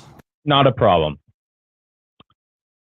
No, I mean, this is a live show, right? And as I've told you guys a couple of times, I mean, Mike, I might agree with you more than Stuart does on that question. I can sympathize with that to a certain extent, for sure. And I do happen to hold the opinion that the oil sands are very well taken care of and much more ethical than what we get out of Saudi Arabia. But again, we're doing our best to try and make sure this is a free expression platform. So there are going to be people on this platform that not everybody agrees with. That's okay. And we're just trying to keep it within the bounds of not denying certain political facts around history and bad things that happened in history, and keeping the language under control. So that's kind of what we're trying to do on those counts. So I hope that everybody can abide by those rules and nobody tries to get anybody canceled for something silly. But I mean, to the point of what is green and what isn't green and all that, or at least to the point of like, what should energy be used for? How should energy be made? I think that for us British Columbians, we do need to take a serious look at just what do we want that power to go towards? That's very important, I think. Very important, especially considering that we sell so much of it to the United States. So Stuart's back with us, so we'll bring him back on. Yeah, I'm very sorry about that. I thought the delivery people had already come. That's not a problem. This is a live show, and it's not Tucker Carlson. So here you go. I used to like Stuart, not so much oil sands strong. It is what it is. I just explained to our audience that this is, of course, a free speech platform, and we're trying to make sure that. Well, I don't see a way forward with sovereignty or any kind of more independence from Ottawa without having serious conversations like this. Because the fact of the matter is, if we do leave tomorrow, I have to live with you still, right? So exactly. We need to have serious conversations about this. Yeah, and I think that's right. That's what I was saying. Charlottetown was about. The original Reform Party was about. The CCF was about social credit. This understanding that if socialists and environmentalists don't come together with people of faith and other rural folks, then we're not going to be making we won't have these decisions to debate, because these decisions will be made in boardrooms far away, or they'll be made by parties captured by interests in the southwest of the province and interests offshore, and by a progressive culture that is increasingly a culture people don't want to be in. One that has turned in really upsetting directions in recent years. Not to say that, mainstream conservative culture has had a great time either, but I think we have to recognize that sometimes we do have to enter into these grand coalitions against a greater evil. Absolutely. And let's talk about that for at least a moment or two. You are actually the first canceled person that I've brought onto this show. I'm honored to have you here because you did get canceled by a certain group of people, and maybe that you can explain that a little bit, what happened there in the political world of the BC election last fall. Well, that was just a crazy time. So there, so the way, um, I think in some ways the term cancel culture is trivializing because it suggests that while it is true that society as a whole is growing more frightened of teenagers on Twitter, um, teenagers on Twitter are not in and of themselves particularly dangerous. Um, Teenagers on Twitter only become dangerous when their freak out about something is something that can be used by powerful interests to silence someone. And the term for that is McCarthyism. That a lot of people don't understand how the original McCarthyism worked. And that's why I think that people don't often use the term neo-McCarthyism to talk about what's going on in our society now. Because we often think of Joseph McCarthy and his communist witch hunts and J. Edgar Hoover and his communist witch hunts as being McCarthyism. That this state-directed program of making lists, holding hearings, and punishing people was the story. But of course, the real story is that right at the edge of the state, there are much more powerful things like the Hollywood blacklist. And most of the people who were blacklisted during McCarthyism are people of whom the American government was never even aware. Most people who were blacklisted because they said a thing that indicated they were a threat, and then a private company or their union or their in-laws or whomever began pulling things away from them, like their family, their job, their place in church, things like that. And that part of McCarthyism was done by volunteers. It was done by volunteers with no state direction at all. And even when you think of the most authoritarian states like Cold War East Germany or Cold War Brazil, most of the work in those states of finding dissidents and punishing dissidents was done by volunteers. It was not a top-down effort. And so what cancel culture really is then, it's the equivalent. There are certain things that are the equivalent of being a member of the international communist conspiracy, as in the 50s. And one of those things happens to be being seen as a transphobe. That if you can tar someone with the accusation that they're transphobic, then we're off to the races. But of course, what do you have to say to be revealed as a transphobe? Well, just like in McCarthyism, the most dangerous thing to say is that other person over there that you're persecuting, they're not a communist or they're not a transphobe. And that's what happened to me. Judy Graves, the legendary homelessness activist in Vancouver, dedicated her whole life to helping people find housing. Judy, among her close friends was Jamie Lee Hamilton, who for many years was the leader of the trans community in Vancouver. And Jamie Lee, is somebody I've worked with, I fought with, I respected her. And I'm saying her, right? This is not typical transphobe mode of operation. So Jamie Lee got cancer, and it was not caught for the longest time. And the reason it wasn't caught is that it's a type of cancer that only afflicts male bodies. So Jamie Lee's doctor felt there was a danger of being accused of transphobia and therefore didn't send her for the tests she needed when they were needed and didn't respond to pressure from outside. So the cancer was not caught until Judy caught it. And then Judy provided all the palliative care for Jamie Lee for the rest of her life, pretty much. And at her memorial, Judy is upset, and she says, if only, the doctors had understood that Jamie had a male body, she'd be with us today. So saying that Jamie Lee Hamilton had a male body in front of people then caused Judy Graves to be tarred as a transphobe. And great pressure was exerted by the charitable sector on the United Church to drum her out of all offices she held in that church and make, and push her to the margins of a society.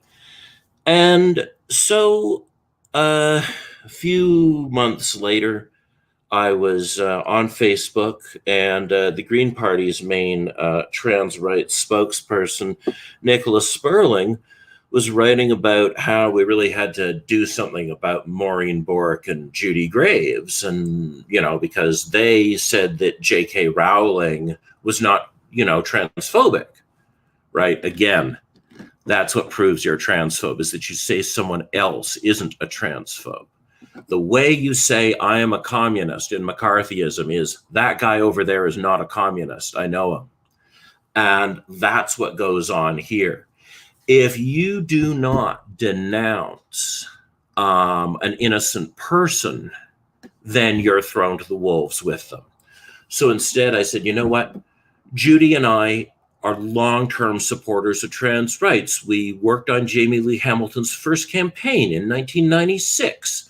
I know that you disagree on a couple of small points, but I really think that if instead of attacking her, you talk to her, people like her and me and Maureen, we've been on your side for longer than you've been politically conscious. Please don't do this. So, because I'd said not just that Judy Graves was innocent, but that J.K. Rowling was innocent, that meant I was transphobic. So, for instance, Bob Mackin in The Breaker described this as an angry, incoherent rant about Parker's worship of J.K. Rowling, right? That's what that is. You'll notice that whenever someone's accused of having made a transphobic statement, they will never quote the statement. You just have to keep saying, what did they say? What did they say? What did they actually say? And so now Nicholas Sperling was a candidate for a competing party in the election. So when she attacked me publicly, I just went, well, this is just politics. This is silly. And then Miriam Haddad, who was running for the leadership of the Green Party at the time, came along. She had endorsed the party I was leading, the Eco-Socialists, and Miriam came along and said, I've endorsed the Eco-Socialists. You're going to destroy my leadership campaign if you don't resign. And I said, well, I'm not going to resign. I don't even know who you are. I'm not a Green Party member. And so then she got her campaign manager to phone me at 10-minute intervals and just scream, resign, resign, resign into my phone.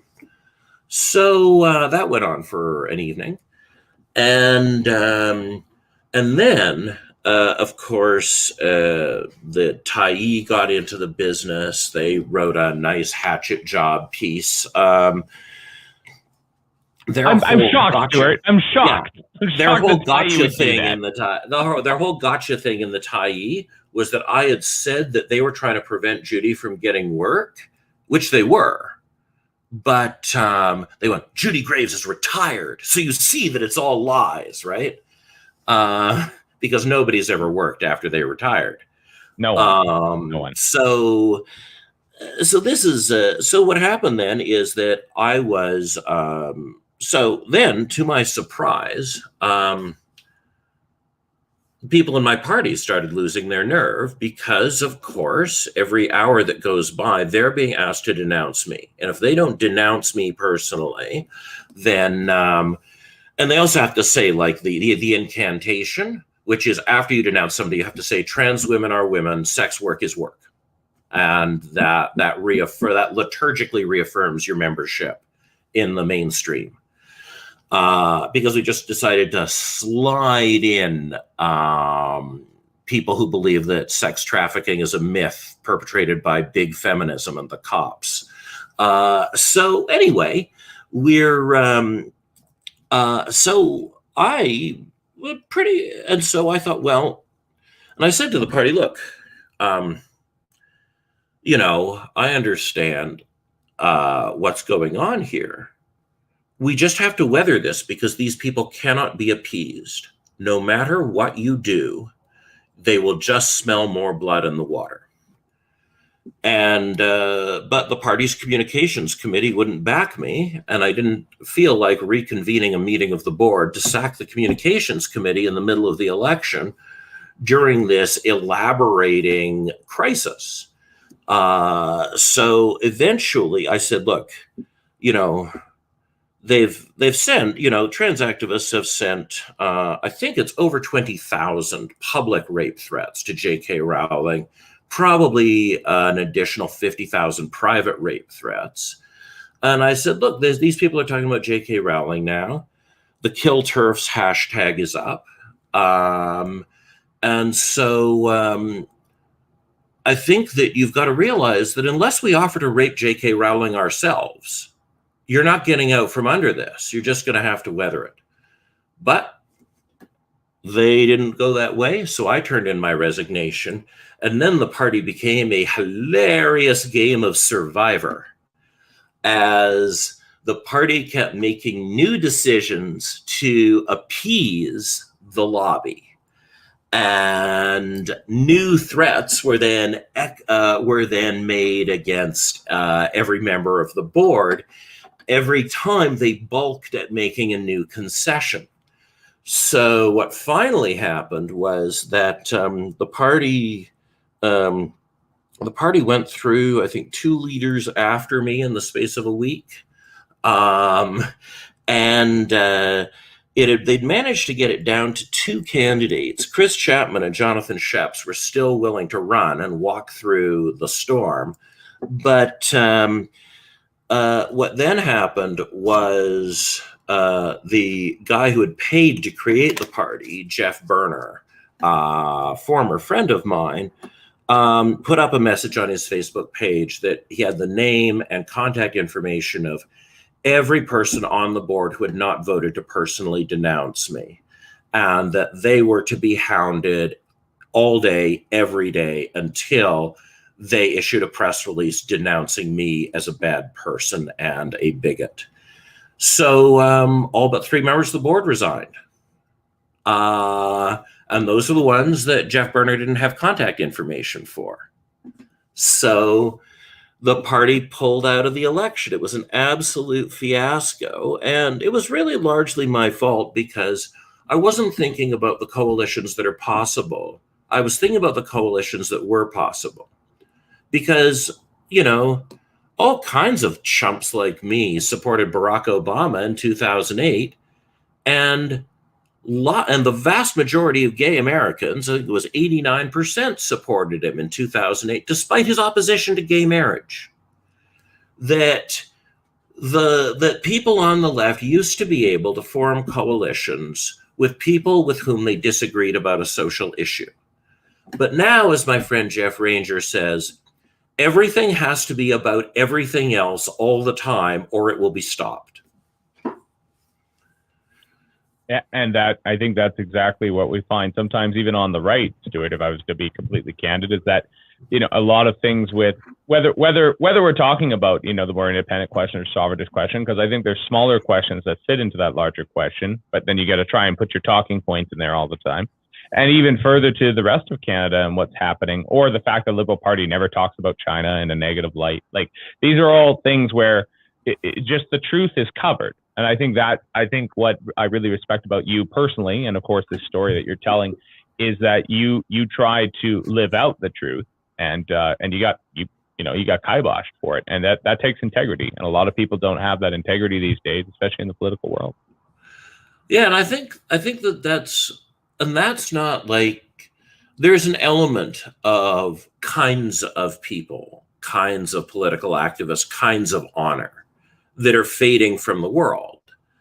But I think in the case of what we're talking about here, about people who will tell the truth and people who won't, I think that we are reaching the greatest appetite we've ever had as a society for people who tell the truth, because institutions in our society have been captured to prevent those people systematically from having a voice.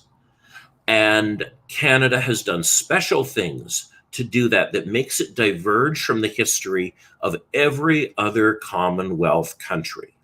We began changing our election legislation from 1993 to 2003. In that 10-year period, we changed the system from a system that it was not a bottom-up system like America, but it was a system of mutual agreement.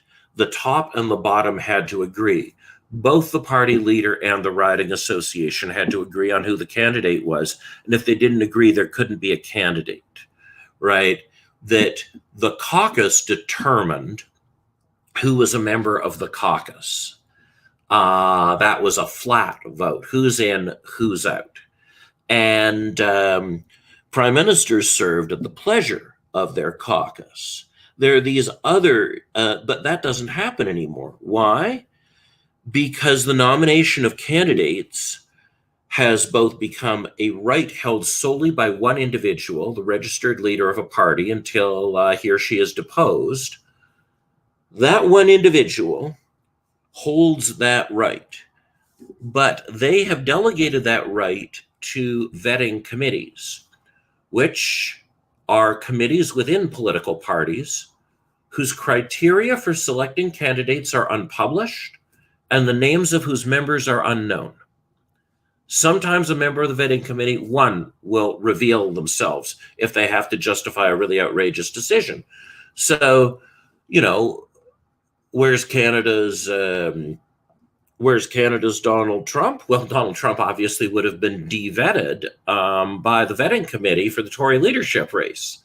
There would have been no way he could have inserted himself into that. Ditto Bernie Sanders. Would Bernie Sanders have been allowed into an NDP leadership race in this country? No way.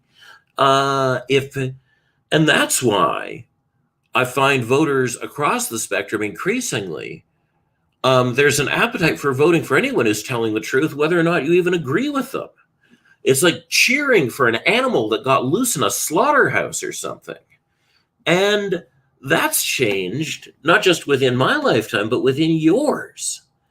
Corky Evans was the Minister of Forests in BC in 2001, and he'd come out of cabinet meetings. They'd say, how'd it go, Corky? He'd go, well, what we're doing now is stupid, but it's not as stupid as the last policy. You had characters like Garth Turner, right, standing up, criticizing his leader in Parliament. And of course, my old pal, Sven Robinson. These are like real people who existed at the start of this century who are unimaginable today.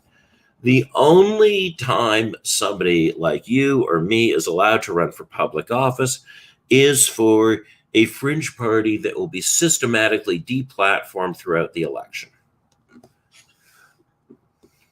I think a lot of that has to do, obviously, with the media we have in Canada. It's one of the reasons I'm proud to be with the Standard, is that it gives me a platform to tell the truth within some very reasonable parameters, and to have people on, right, from all across the spectrum. That's, again, is one of the reasons why we're speaking today.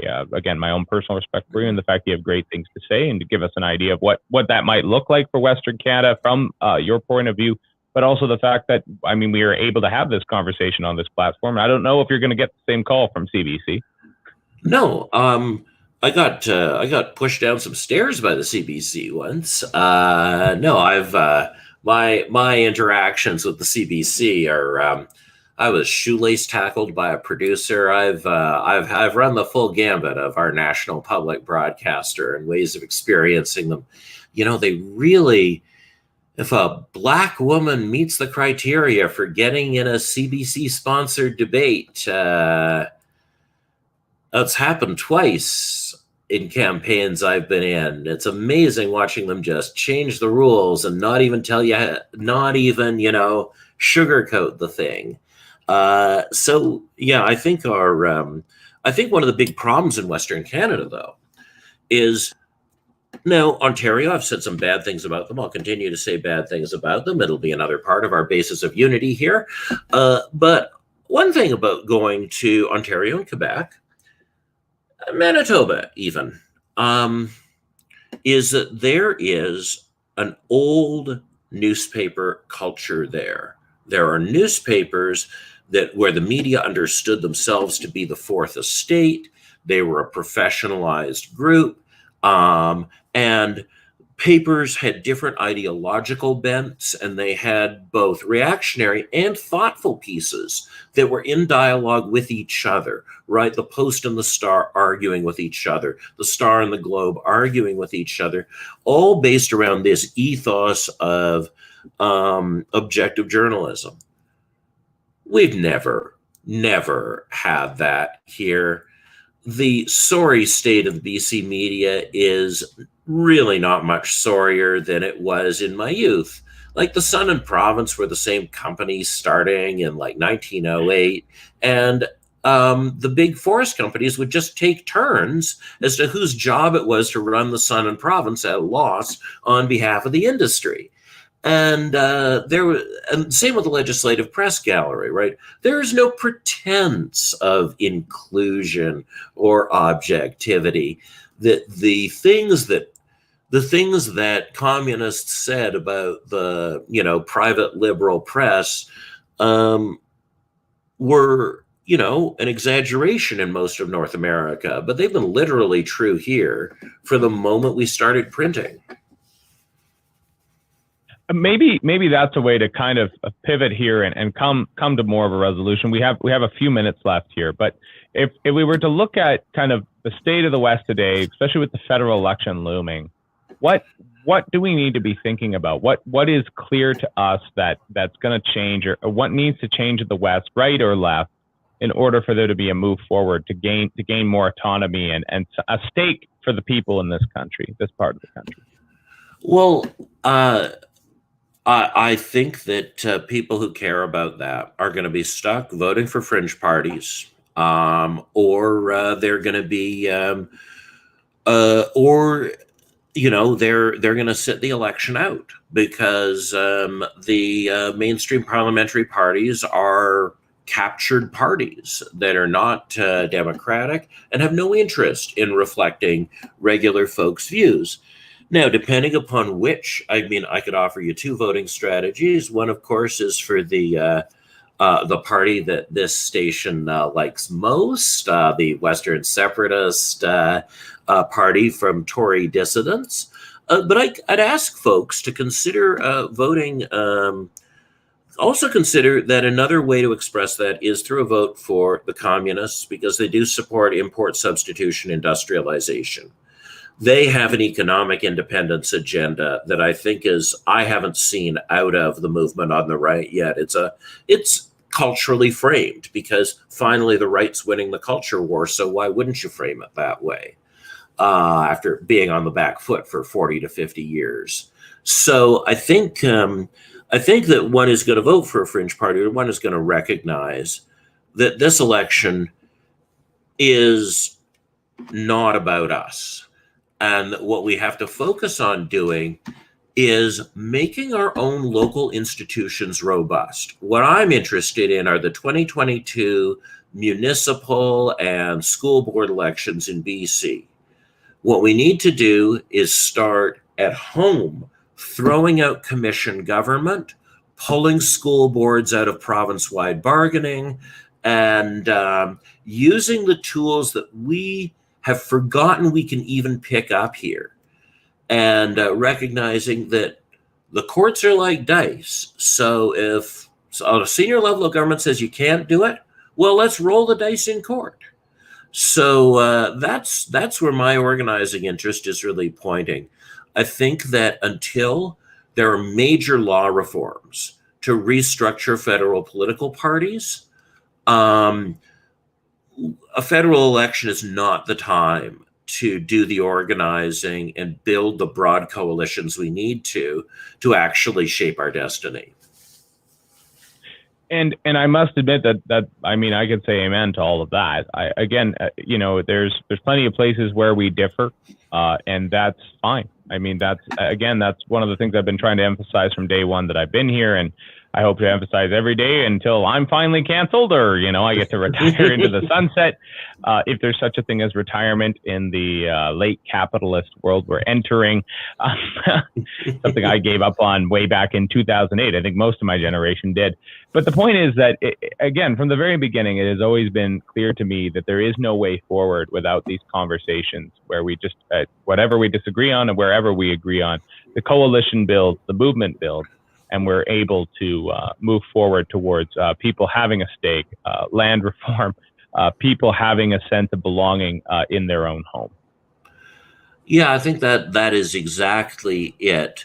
And one of the things, for those who haven't tried it, one of the things you'll discover that's really lovely if you reach across to the other extremists that you've been fighting on the logging road or at the abortion clinic or wherever it was, you discovered that it's actually way easier to come up with strategy, make agreements, get along, and even make friends with people you have one thing in common with than with people you're trying to have everything in common with.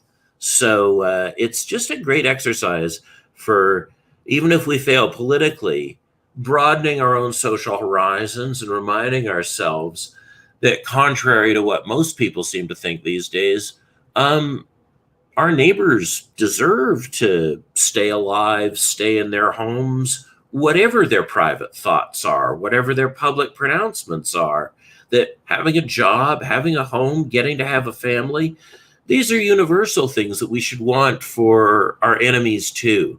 And I think that that's, if we don't recapture that, everything else is on the line. I completely agree. Couldn't agree more.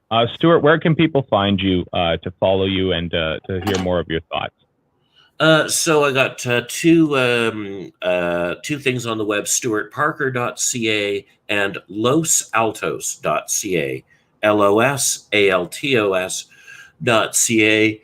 I'm pretty findable on Twitter, but again, just look through the organization's account, and I'm findable there. And yeah, it's good to be in touch. We're going to be teaching some courses this summer. To part of what we do is we try and arm people with more arguments, more history, more knowledge, more equipment to take into whatever their political struggle is. So got some reading groups, got some courses if people want to continue this conversation.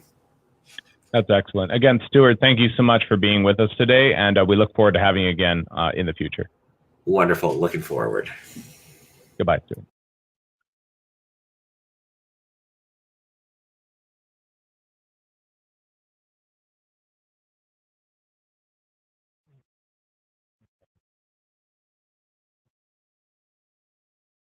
Yes, and that's the end of our show for today. Again, thank you so much for tuning in. Be sure to like and subscribe, as well as, well, if you could take a subscription out at the Western Standard, that would be much appreciated. We don't take any public money. We don't take any government money. We try to be independent.